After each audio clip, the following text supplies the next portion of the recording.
जनाब प्रोग्राम आप सुन रहे हैं मुकम्मल गर और मैं हूं शाला खान। आप हमें 111-111-107 पर कॉल कर सकते हैं। हमारा वक्त यानी कि आप हमें 1 बजे तक हमारे साथ रहेंगे।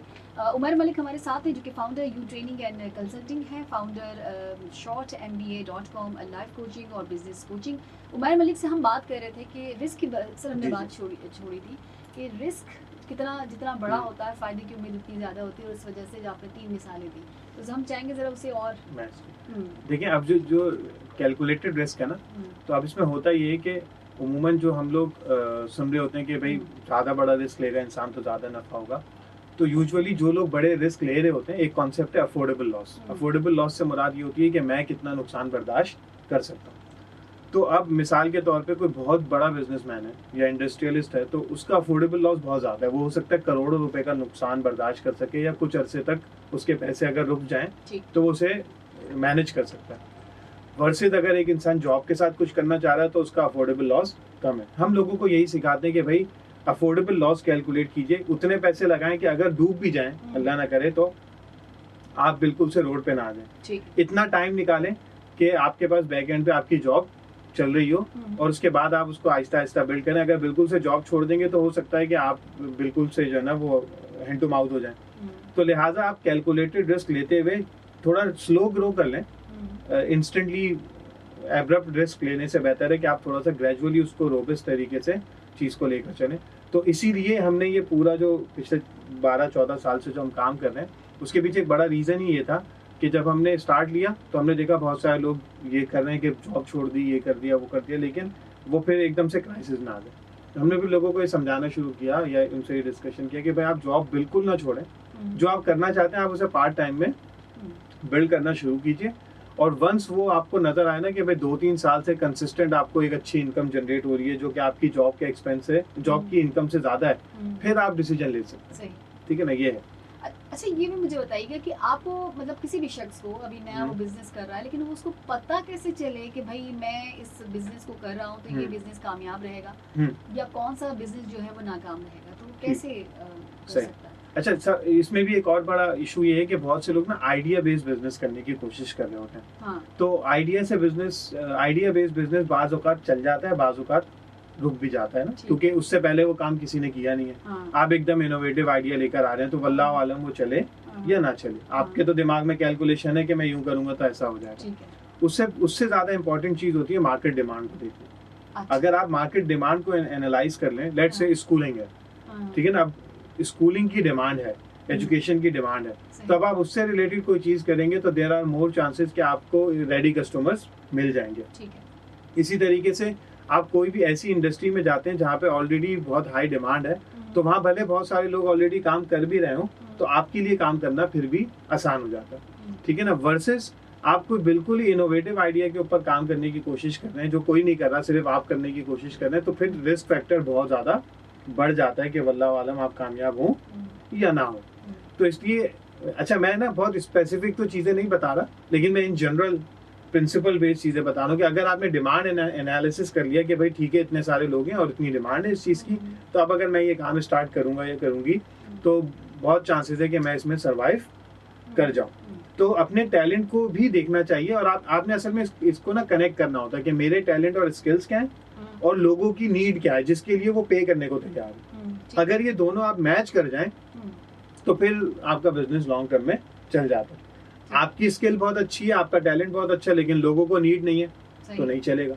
लोगों की नीड है लेकिन आप उसमें बिल्कुल भी परफॉर्म नहीं कर पा रहे तो दूसरे लोग ज्यादा बिजनेस केटर कर लेंगे और आप पीछे रह जाएंगे। तो इसको जो है ना आपने कुछ एक्सरसाइजेस करके अपने साथ बैठना होता है। हम लोगों को यही कहते हैं कि भाई आप 2-3 घंटे। अच्छा, फर्ज कर रहे हैं, सवाल मैं आपसे करूंगी कि अगर इस वक्त आपके पास कोई शख्स है और जो इस पोजीशन में इस मुश्किल में है कि जी मेरे पास जो स्किल्स हैं वो कुछ और हैं और मार्केट कुछ और कह रही है, तो उसकी फिर हेल्प कैसे करते हैं? जी, उसमें ये होता है कि हम जो है ना उनकी पहले तो पूरी स्किल सेट को लिखवाते हैं। अच्छा, बहुत दफा ऐसा होता है कि लोग स्किल उसको समझ रहे होते हैं जो वो जॉब कर रहे होते हैं, ठीक है ना, लेकिन जरूरी नहीं है कि जो आप जॉब कर रहे हैं वही सिर्फ आपके पास एक स्किल है। उससे हटकर भी आपके पास बहुत सारी चीजें हो रही होती हैं जो आप बहुत दफा सोशल सर्कल्स में कर रहे होते हैं लेकिन आप जॉब के तौर पे नहीं कर रहे होते। मिसाल के तौर पे जरूरी नहीं है कि एक शख्स बहुत अच्छा पढ़ा सकता हो लेकिन वो टीचर भी हो सकता है वो जॉब करता हो लेकिन वो अच्छा समझा सकता है।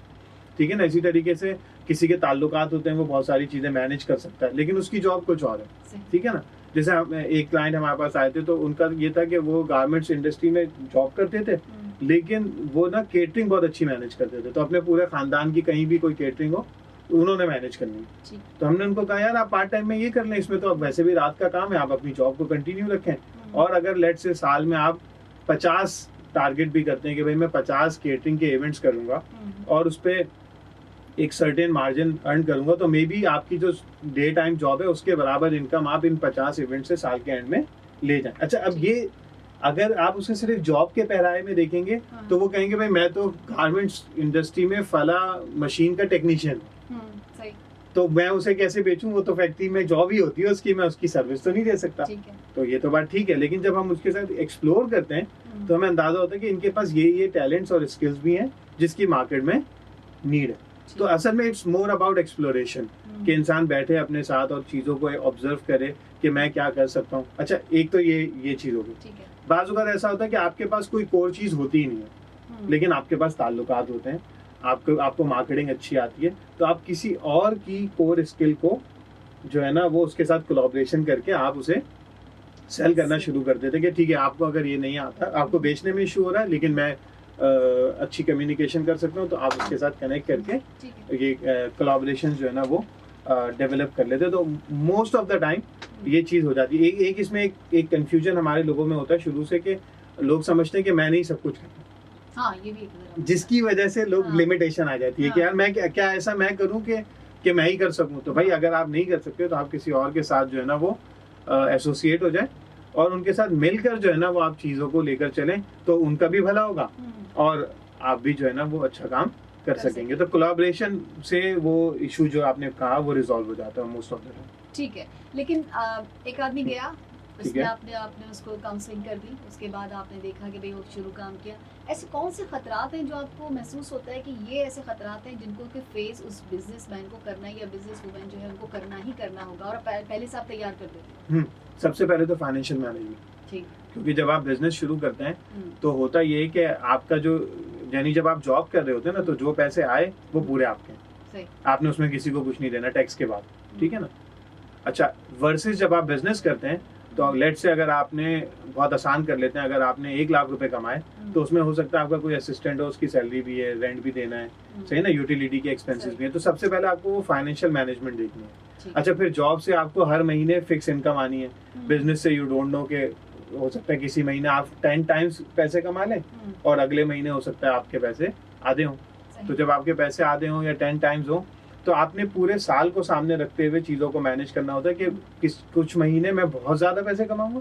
ठीक है, जैसे अभी रमज़ान का सीज़न गुजरा ना, तो जो लोग ऑनलाइन ट्रेडिंग कर रहे थे या सेलिंग कर रहे थे ये अपैरल्स वगैरह की, तो उन्होंने हो सकता है कि इतने पैसे कमाए हो जो ऑन एवरेज वो महीने में अगर एक सर्टेन अमाउंट कमाते तो उससे 5 टाइम्स या 6 टाइम्स पैसे उन्होंने कमा लिए होंगे। अब अगर वो पैसे अभी ही खर्च कर दें तो भाई आगे तो कुछ महीने ऐसे भी आते हैं ना पाकिस्तान में कि जहाँ बिल्कुल शॉपिंग नहीं होती, ठीक ना। लेट से मुहर्रम का महीना आता है तो उसमें यूजुअली शॉपिंग कम होती है, तो आपको मैनेज करना है, आपका बिजनेस है ना, तो अब आपको वो सारे एक्सपेंसेस तो मैनेज करना है। तो अगर आप ये फाइनेंशियल मैनेजमेंट नहीं कर पाएंगे अच्छे से तो अक्सर जो लॉसेज होते हैं ना वो इसी वजह से होते हैं। एक साथ ज्यादा पैसे आते हैं, लोग वो पैसे खर्च कर देते हैं और फिर बाद में परेशान होते हैं। अपने नाज़रीन, अपने सुनने वालों से कहूँगी कि 111-111-107 पर हमें कॉल कर सकते हैं, अपनी प्रॉब्लम बता सकते हैं, आप कौन सा बिजनेस करना चाहते हैं, कौन से स्किल्स आपके पास हैं, क्या मुश्किलात हैं। आज हमारे पास मौजूद है उमैर मलिक जिनको कि हमने इनवाइट किया है, founder you training and consulting, founder shortmba.com, life coaching और बिजनेस कोचिंग है। फ़ायदा उठाइए, जल्दी से कॉल कीजिए और अपने मसाइल बयान कीजिए। अपना कराची FM 107 कराची की आवाज़, मैं हूं शायला खान। प्रोग्राम आप सुन रहे हैं मुकम्मल घर, पीर से बुध दोपहर 11 बजे से 1 बजे तक आप हमें कॉल कर सकेंगे इस प्रोग्राम में 111-111-107 पर। जनाब, अगर हम साइड बिजनेस की बात करूं तो साइड बिजनेस वो चीज़ होती है जो हम और आप इजाफी रकम कमाने के लिए करते हैं और हमारी कोशिश होती है कि जो हमारी जॉब है उसको जारी रखते हुए उसे शुरू किया जाए। अब मसला ये आता है कि साइड बिजनेस जब हम शुरू करते हैं तो हमें अंदाज़ा नहीं होता है कि क्या वो कामयाबी हासिल कर सकेगा, क्या उसमें पैसा हम कमा सकेंगे या हम कितना पैसा हमारे पास हो तो हम कोई साइड बिजनेस शुरू कर सकते हैं, और वो भी हमारी उस वक्त जिस वक्त हमारी जॉब मौजूद है, क्योंकि हम जॉब को छोड़ना भी नहीं चाहते। बहरहाल बहुत से सवाल आते हैं जिनके जवाबात लेते हैं। आज हमारे स्टूडियो में मौजूद हैं founder you training and consulting, founder shortmba.com life coaching, business coaching, Umair Malik साहब। अस्सलाम वालेकुम सर। वालेकुम अस्सलाम वरहमतुल्लाहि वबरकातुहू। अच्छा, आज आपके आने का ज़रा हम फ़ायदा उठाएंगे। बहुत से ऐसे सवाल जो यंगस्टर्स के जहन में बहुत ज़्यादा हैं, जी। और वो लोग जो कि पैसा कमाना चाहते हैं, इजाफी कमाना चाहते हैं, और परेशान वो ये होते हैं कि जी पैसा तो कमाएं, लेकिन बल्कि मैं तो पहला सवाल आपसे यूँ कर लेती हूँ कि ये बताइए कि सिर्फ पैसा कमाना ही वजूहात में शामिल है, या कोई और भी वजह होती है इस तरह के बिजनेसेस को शुरू करने के लिए या साइड बिजनेस को शुरू करने के लिए? देखिए, मल्टीपल रीज़न होते हैं। एक तो यही है कि अगर कोई इंसान एक फुल टाइम जॉब कर रहा है और उसे लगता है कि उसके साथ वो एडिशनल इनकम करना चाहता है, तो एक तो रीज़न ये है और वैलिड रीज़न है। और इसके अलावा एक जो बड़ा रीज़न हमें महसूस होता है पिछले 10-12 साल 14 साल से जब हम काम कर रहे हैं लोगों के साथ, तो बहुत सारे लोग अपनी जॉब से फाइनेंशियली तो सिक्योर होते हैं, सेटिस्फाई भी होते हैं, लेकिन उन्हें ऐसा लगता है कि यार वो अपने ड्रीम्स को किल कर रहे हैं। वो बहुत कुछ करना चाहते हैं लाइफ में, लेकिन उनकी जॉब उससे रिलेट नहीं कर रही होती। तो ये एक बहुत बड़ा रीज़न होता है कि आप सोसाइटी में क्या इम्पैक्ट करना चाहते हैं, या आप अपने कौन से ड्रीम या पैशन को फुलफिल करना चाहते हैं। तो ठीक है, आप अपनी जॉब डे टाइम जॉब रखें, उससे अपने ब्रेड एंड बटर को देखें, अपनी घर की नीड्स को पूरा कीजिए, और साइड बिजनेस के तौर पे या पार्ट टाइम में आप जो है ना कोई ऐसा वेंचर स्टार्ट कीजिए जिसमें आप उस इम्पैक्ट को क्रिएट कर सकें या अपने पैशन को फुलफिल कर सकें, और उससे इनकम भी आ सकती है। अच्छा, मुझे ये भी ज़रा बताइएगा कि ऐसे कौन से काम है कि हमारी जॉब भी बरकरार रहे और हम काम भी कर लें? मतलब ये दोनों चीज़ें तो तरह चलना मुश्किल होता है। 9 to 5 जब आप जॉब कर रहे हैं तो उसके साथ साथ बिजनेस को भी संभालना आप एक ज़ाहिर है बड़ा मुश्किल काम है। तो ऐसे कौन से काम हैं, ऐसे कौन से बिजनेसेस हैं जिनको हम अपनी जॉब को रखते हुए कर सकते हैं? ठीक। अच्छा, ऐसे बहुत सारे बिजनेसेस हैं। मैं बस सिर्फ उसके कुछ पैटर्न्स बता देता हूँ। जैसे एक चीज़ है, अगर कोई चीज़ आप ऐसी कर रहे हैं जिसमें आप अपने टैलेंट को यूज़ कर रहे हैं, ठीक है ना, और आपको वो काम करने में मज़ा भी आता है। लेट्स से अगर किसी को पढ़ाने का शौक है तो उनकी फुल टाइम जॉब कुछ भी हो, वो उसके साथ पार्ट टाइम ट्यूटरिंग का काम कर सकते हैं। किसी को काउंसलिंग का बहुत शौक होता है, या उसके अंदर एक स्किल होती है किसी इंसान में, तो वो लोगों को काउंसिल कर सकता है। इसी तरीके से आप अपनी कोई भी हॉबी को you can convert it into a side business ना, ठीक है। और मैं ये नहीं कहता कि सारी ज़िंदगी आप साइड बिजनेस ही करते रहें। अगर आपको लगे कि वो नंबर्स इतने इनफ हैं और वो इतना मेच्योर हो चुका है मॉडल कि आपको रेगुलरली वहाँ से इतनी इनकम मिल रही है कि आप अपनी जॉब को रिप्लेस कर सकें, तो आप जॉब को रिप्लेस भी कर सकते हैं। तो इसलिए कोई पर्टिकुलर बिजनेस नहीं है कि आईटी में चले जाएं या सिर्फ ट्यूटरिंग सर्विसेज दें या काउंसलिंग सर्विसेज दें। इट डिपेंड्स कि आप क्या करना चाहते हैं, क्योंकि आप जो करना चाहते हैं ना उसमें आपको एक तो वक्त देने में मुश्किल नहीं आएगी, आपको मज़ा भी आएगा, और आप उसे बहुत आराम से साथ में जो है ना वो मैनेज कर सकते हैं। ठीक है। अच्छा, ये भी एक थोड़ा सा मतलब एक है कि लोगों को यहाँ बिजनेस सोचते के साथ ही हमारे जहन में आता है कि एक बड़ा ह्यूज अमाउंट चाहिए जिससे फिर हमें बिजनेस शुरू करना है, और हम जैसे लोग सोचते हैं कि जी हमारे पास तो कुछ पैसे ही नहीं है तो हम तो बिजनेस शुरू ही नहीं कर सकते। तो ये क्या कॉन्सेप्ट है? अच्छा, देखिए, जब यानी हमारे यहाँ एक बहुत बड़ा मसला यही है कि हम जब भी बिजनेस का नाम सुनते हैं तो जहन में फ़ौरन आता है कि कोई बहुत बड़ी फैक्ट्री होगी, कोई बहुत बड़ा ऑफिस होगा, गाड़ियाँ होंगी या बहुत सारे एम्प्लॉयज़ होंगे। तो ऐसा ज़रूरी नहीं है। आप यानी खुद से कोई सर्विस देके, जिसको फ्रीलांस भी कहते हैं या सोलोप्रेन्योर भी कहते हैं, कि आप खुद से कोई सर्विस या प्रोडक्ट लोगों को सेल कर रहे हैं, तो पहले तो इस डेफिनेशन को अगर क्लियर कर लें तो एक क्लैरिटी आ जाएगी कि भाई बहुत ज़्यादा कैपिटल की हो सकता है हर वक्त ज़रूरत ना हो, नंबर 1। नंबर 2, बहुत सारे ऐसे काम हैं कि जहाँ पे आप अगर अपने टैलेंट को बेस कर रहे होते हैं या अपनी स्किल को बेस कर रहे होते हैं, तो बहुत दफ़ा आपको इंस्टेंटली बहुत ज़्यादा पैसों की ज़रूरत नहीं होती। आपको बस अपना नेटवर्क यूज़ करना होता है। जैसे हम अपनी कंसल्टिंग सर्विसेज में जो लोगों को बताते हैं कि भाई आप पहले अपने टैलेंट्स को, अपनी स्किल्स को फाइंड आउट कर लें, उसके बाद आप अपना फ़ोन खोलें और आपके फ़ोन में बहुत सारे कॉन्टैक्ट्स हैं, और अगर आप उसे एक एक्सेल शीट मेंटेन कर लें या नॉर्मली पेपर पर ही लिख लें, लोगों के नाम लिख लें और उसके आगे 2 कैटेगरीज डिफाइन कर लें कि either he could be my affiliate और माय कस्टमर, यानी मैं जो काम करना चाहता हूँ या तो मैं डायरेक्टली इस पर्सन को वो सर्विस दे सकता हूँ, या ये पर्सन मुझे उस सर्विस को दूसरों तक पहुँचाने में हेल्प कर सकता है। तो अब जब आप अपने सोशल सर्कल को देख रहे होते हैं तो आपको महसूस होता है कि आपके पास एडिशनल आपको इन्वेस्टमेंट की ज़रूरत नहीं है। वही फ़ोन जो आप रेगुलर लाइफ में यूज़ कर रहे हैं, वही लैपटॉप या कंप्यूटर जो आप यूज़ कर रहे हैं, जो चीज़, और वही आपका सोशल सर्कल है। आपको बस ये देखना है कि आप अपने टैलेंट को कैसे किसी प्रोडक्ट या सर्विस में कन्वर्ट कर सकते हैं। तो ऐसी बहुत सारी एग्जांपल है जहाँ पे लोगों ने बहुत कम पैसों से या बिल्कुल बिना पैसों के जो है ना अपनी सर्विसेज को स्टार्ट किया। वंस इट स्टार्टेड, और फिर जब पैसे आने लगे तो उन्होंने आहिस्ता आहिस्ता उसको स्टेबल करना शुरू किया, चीज़ों को जो ज़रूरत थी, रिक्वायरमेंट, इक्विपमेंट वगैरह की, वो उन्होंने लेना शुरू किया। ठीक है। अच्छा, अब अगर मैं बिज़नेस की बात जी, करूँ जी। तो बिज़नेस में रिस्क भी होता है। हुँ, और ये बिज़नेस का जिस तरह मैं बता रही थी कि भई एक अमाउंट होना चाहिए, एक ह्यूज अमाउंट होना चाहिए, हम तो कर ही नहीं सकते, और दूसरी जॉब चल रही है तो उसके साथ बिज़नेस नहीं हो सकता। हुँ। तो ये तीसरी चीज़ जो ज़हन में आती है वो रिस्क आती है कि भई जितना बड़ा रिस्क होगा, फ़ायदे की उम्मीद उतनी है, रिस्क हमने नहीं लिया तो फिर हमें तो अर्निंग होनी नहीं है। हुँ। ये भी ज़रा कॉन्सेप्ट क्लियर अच्छा, कीजिएगा। पहले तो रिस्क को क्लियर कर लेते हैं ठीक है। कि हमारे यहाँ असल में उर्दू उर्दू की डेफिनेशंस लोगों को बहुत क्लियर नहीं है। रिस्क का अगर आप जनरली लोगों से पूछेंगे तो लोगों के ज़हन में आएगा खौफ या खतरा, सॉरी। लेकिन रिस्क का अगर आप बिल्कुल प्योर डिक्शनरी डेफिनेशन जाके देखेंगे उर्दू की, तो वो जोखिम होता है ना। और रिस्क में 50-50 होता है, यानी if there is a chance of failure so there is a chance of success. पहले तो ये वाली बात क्लियर। अच्छा, फिर इसके अलावा इसके बाद सेकंड स्टेज क्या होता है कि कोई भी जो सीरियल एंटरप्रेन्योर्स होते हैं या बिजनेसमैन होते हैं, वो हाई रिस्क टेकर नहीं होते, वो कैलकुलेटेड रिस्क ले रहे होते हैं। अच्छा, कैलकुलेटेड रिस्क की एक स्टोरी है सिंपल सी। लेट से अगर एक नहर पार करनी है और 3 दोस्त हैं, तो पहले दोस्त ने कहा भाई अब जाना है तो जाना है, उसने छलांग लगा दी। अब मे बी वो पार कर ले और मे बी वो डूब जाए, और दूसरा बैठा रहा इंतजार में कि नहीं, जिंदगी ज्यादा है मैं, तो मैं तो नहर में कूदूंगा ही नहीं।